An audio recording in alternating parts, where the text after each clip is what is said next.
Коллегалар, қараңыз әлі, нешік сферумда шат ясап, анарға исем қошып, и әркіне шол чатқа сообщение жібереге. Sferum.ru сайтына кірәбіз. Аннан соң сообщение разделына басабыз да, анда көшәбіз. Или сіз қайсыларыңыз VK мессенджерні рабочий столларыңызға скачай еткен болсаңыз, аннан да кіріп бола. Шу сферум нейіне кіргәш, страницасына кіргәш, өзіңіздің бет личный кабинетіңіз көрініп тұра.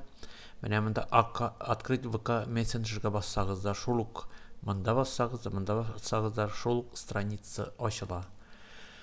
Аштық. Шушы страницаны ашқаннан соң, біздің нендей шатларыбыз бар.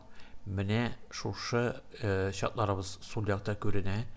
Маның үшін, жаңа шат ясар үшін, менә сол яқтағы менюдан блокнотқа ручка қойған қырыдағы иконкаға басабыз.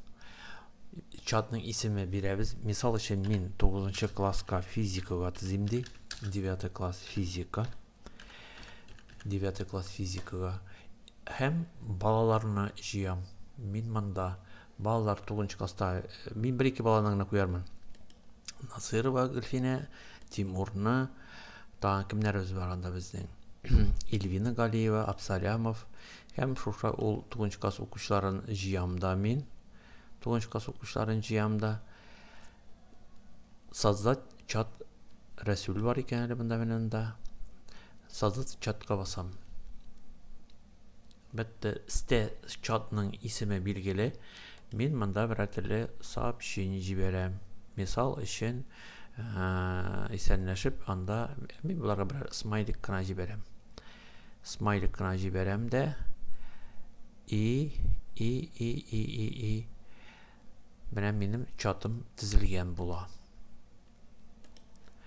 Шушыра айттырып, менә уже мен үзімнің тізілген чатлар исемлегінде ултырашак. Менә алдан мен ясап қараған 9-шы класс информатиканыға, әқадар физиканыға болды.